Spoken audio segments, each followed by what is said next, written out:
In today's video, I'm going to teach you how to create a running total in Excel. To get started, open your Excel file and make sure your data is already prepared. This means your values should already be entered in a clear column or range so Excel can calculate the total properly. Having your data organized first will make the process much smoother and help avoid mistakes in the formula.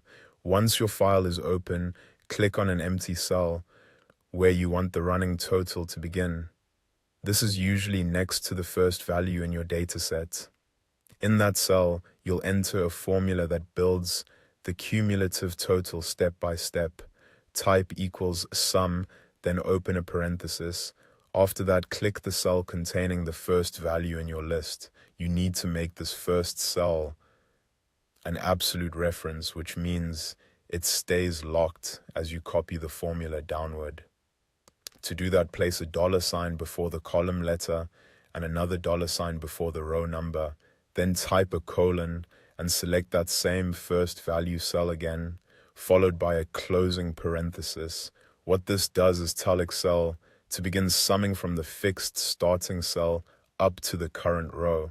As the formula moves downward, the beginning of the range stays the same, while the ending point expands. That's what creates the running total. After entering the formula, press enter, then move your cursor to the bottom right corner of the cell where you typed the formula.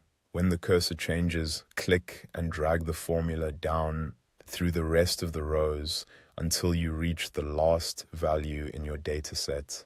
As you copy the formula down, Excel will automatically update each row to include one more value than the row above it. This gives you a cumulative total that keeps growing as new values are added. It's especially useful for tracking sales, expenses, balances, or any data where you want to see progress over time. A running total continuously adds each new value to all previous values, so instead of seeing only individual numbers, you can clearly see the overall amount building from one row to the next.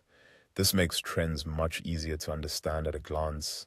If you want to double-check your work, compare the first running total to the first original value, then look at the next row to confirm it equals the first two values added together. A quick check like this can help you catch formula issues early. And that's it, you've successfully created a running total in Excel.